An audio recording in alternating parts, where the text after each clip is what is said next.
Lalu sejauh mana kesaksian ahli, rekan kerja hingga pemilik proyek bisa meyakinkan hakim di sidang pra-peradilan Peggy Setiawan? Kita bahas malam hari ini bersama kuasa hukum Peggy Setiawan, Mukhtar Effendi.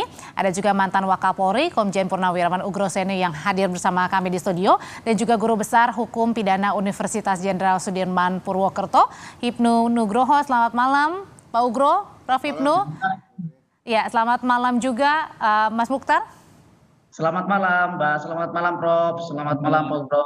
Malam. Ya, Bang Mukhtar, jadi saya mau ke Bang Mukhtar dulu. Jadi kalau tadi nih pemilik proyek bilang bahwa Peggy benar bekerja hingga selesai proyek, tapi tidak ingat nih pada saat akhir Agustus 2016 pernah nggak meninggalkan kawasan proyek di Bandung, Jawa Barat. Jadi kalau misalnya keyakinan dari kuasa hukum ini semakin menguatkan keterangan Peggy bahwa Peggy tidak berada di Cirebon pada saat kasus pembunuhan Vina atau semakin melemahkan?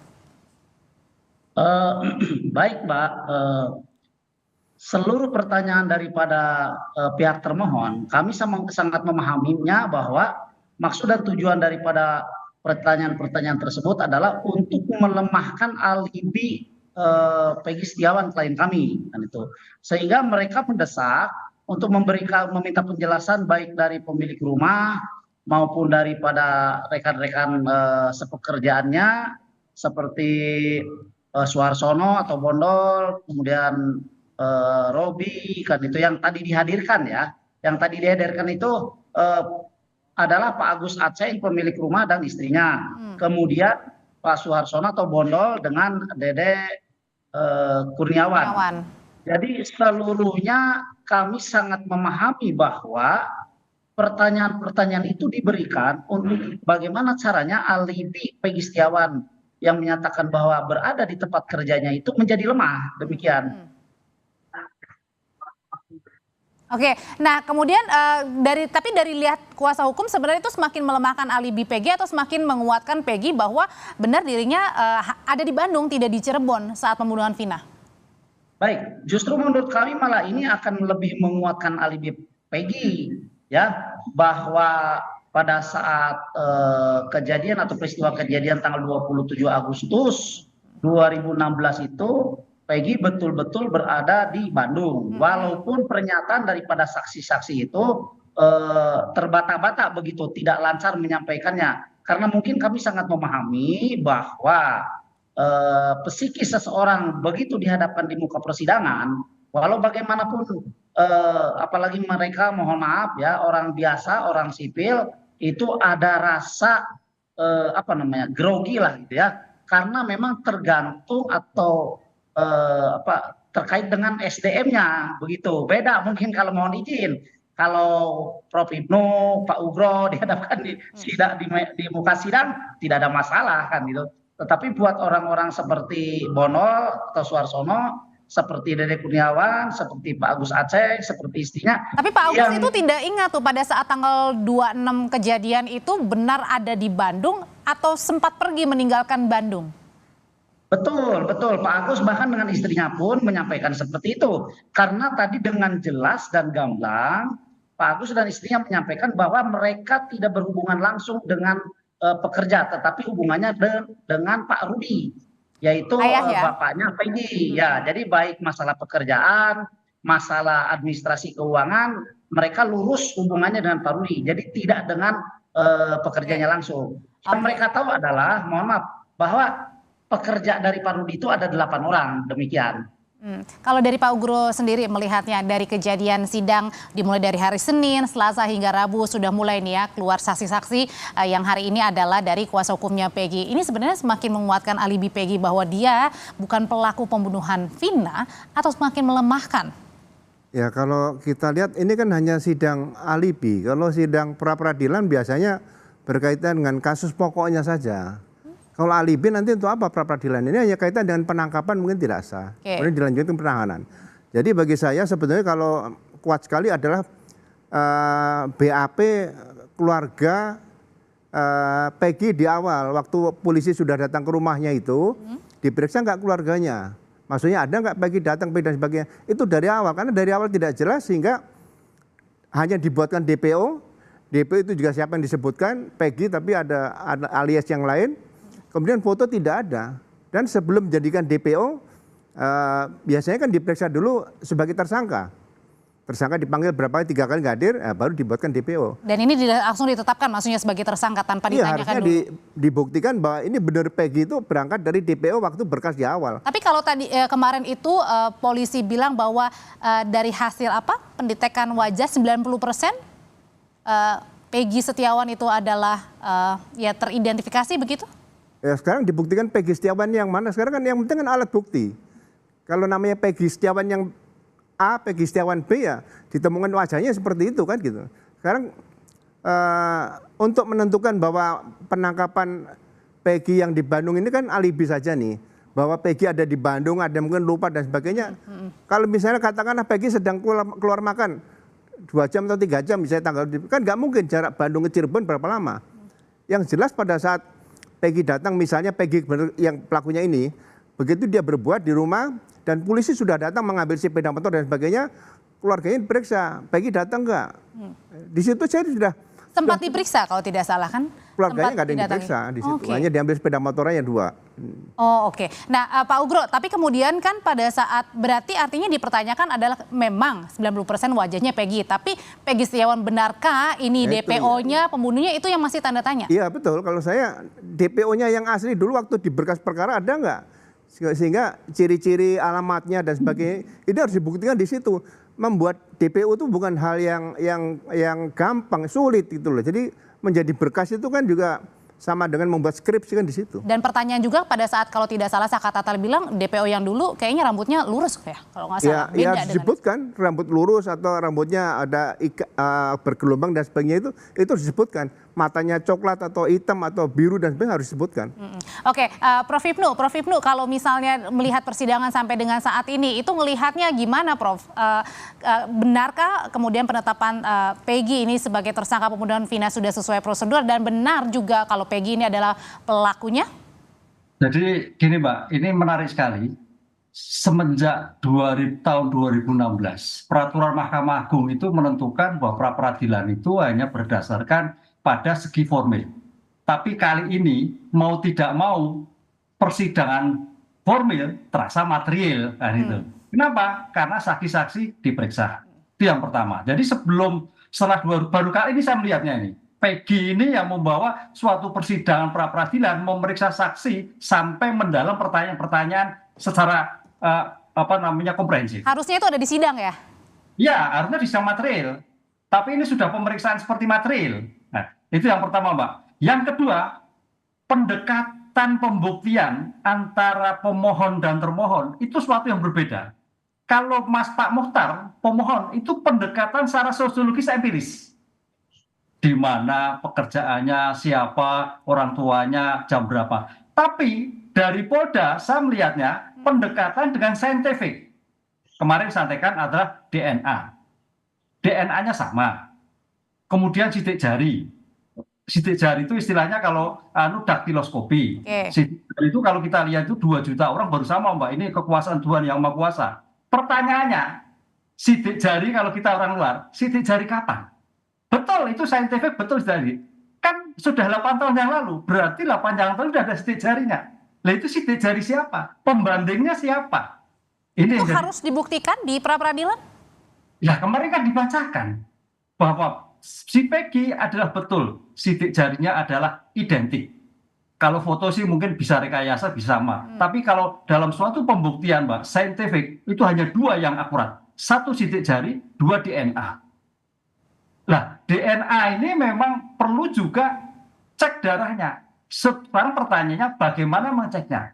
Itu yang saya kira pembanding DNA, pembanding sidik jari, itu yang saya kira pemohon harus juga mengklarifikasi.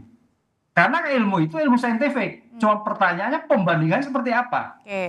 Terus dilihat. Karena waktu itu DPO, Mbak, ini Pak Ugro, DPO berarti nggak ada. Kok ada pembandingnya? Ini saya kira sendiri.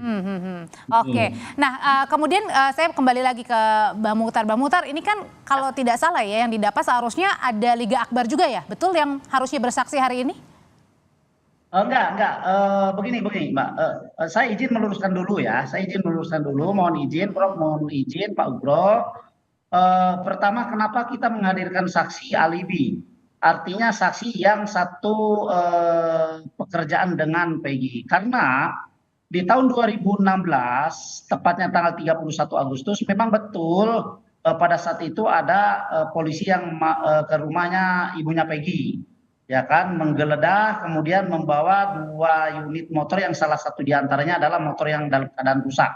Kemudian disampaikan juga oleh ibunya Peggy bahwa Peggy Setiawan itu ada di Bandung. Nah, maksud saya peristiwa 2016 tentang penggeledahan itu coba kita sesuaikan dengan alibi yang dibuat oleh rekan sepekerjanya Peggy. Dan itu makanya kami menghadirkan saksi yang satu pekerjaan, itu yang pertama. Kemudian yang kedua, mohon izin bahwa yang dimaksud dengan sidik jari itu tidak pernah dimunculkan, bahkan tidak pernah disebutkan dalam jawaban maupun duplik yang diberikan oleh pihak termohon kemarin.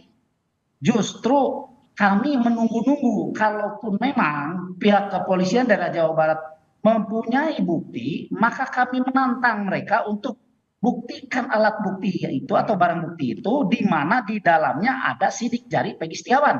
Maksudnya pada saat sidik jari Peggy Setiawan pada saat pembunuhan Vina gitu ya? Betul, betul. Malah justru yang terjadi kekacauan sekarang, kalau kami bilang kekacauan ya, beberapa hari setelah Peggy Setiawan itu ditangkap dan ditahan, itu kami sudah menyampaikan di beberapa media bahwa ada salah satu atau seseorang datang ke Peggy Setiawan membawa 7 lembar kertas, 2 lembar berisi nama Peggy Setiawan tanpa data diri yang lainnya, ya kan, 4 lembar 5 lembar kosong. Yang 7 lembar ini semuanya dibubuhkan atau dimintai cap sidik jari Peggy Setiawan. Ini justru yang menimbulkan kekhawatiran bagi kami sebagai kuasa hukum Peggy Setiawan, jangan sampai nanti di kemudian hari timbul seolah-olah memang barang bukti yang dulu disangkakan oleh penyidik kepada Peggy Setiawan ada sidik jarinya. Padahal sidik jari itu diambil kemudian. Nah, kemudian selanjutnya masalah wajah ya, kemarin kan ada dari Inavis ya. Dari Inavis menyampaikan bahwa kesesuaian wajah Peggy itu 90%. Tapi ingat ya, dalam jawaban itu disampaikan bahwa penyesuaian wajah Peggy itu disesuaikan dengan data Dukcapil, dengan data Dukcapil ya, bukan dengan data yang ada di CCTV. Nah, ini kayaknya nampaknya ini juga pertanyaan dari publik, Pak Ugro ya, tadi mengenai sidik jari ini ngambilnya gimana pada saat sebelum pembunuhan, terus kemudian juga mungkin tanda-tandanya juga ya, sebenarnya bukti apa sih yang paling kuat? Kalau cuma hanya sepeda motor, apakah kuat? Harusnya kan ada alat untuk membunuh ya, meskipun kejadian 8 tahun lalu. Iya, jadi kalau pasalnya saya baca di laporan polisi atau di putusan pengadilan, ini kasusnya kan pembunuhan yang direncanakan, kemudian ada pasal 170 juga dimasukkan, kemudian pemerkosaan dan sebagainya. Kalau peristiwanya yang berat seperti itu menyangkut jiwa dan tubuh manusia dan orang, biasanya dulu ada namanya jiwa, tubuh manusia dan orang itu harus dibuktikan untuk saintifik tadi darah yang ditemukan. Ada nggak darah di sepeda motor dan sebagainya. Kemudian kalau motornya itu waktu itu disita, ditemukan nggak sidik jarinya dan sebagainya. Ini harus ekstra hati-hati dari awal, sehingga pembuktian awal yang menggunakan scientific crime investigation harus benar-benar tuntas. Ya, jadi jangan sampai sekarang mau diambil sidik jari, mau dibandingkan dengan sidik jari yang kapan diambil. Dulu ada nggak pengambilan? Ini yang mungkin harus diberikan penerangan kepada masyarakat. Kalau dari awal sudah salah ya mungkin ke depan ini juga sulit mengatakan bahwa ini sidik jari yang ditemukan di TKP. Nah, ada nggak berita acara penemuan sidik jari di awal di situ? Ya, kemudian kalau wajah ini disamakan dengan siapa? Ya, wajah buat apa disamakan? Kalau wajah kan hanya dikaitkan dengan ini dengan Dukcapil. Buat apa disamakan itu? Nggak ada hubungannya sama kasusnya ya maksudnya ya. Oke, kalau misalnya soal tadi temannya itu bukan Peron ya, alias Peggy-nya itu, tapi apa tadi ya? Itu juga apa?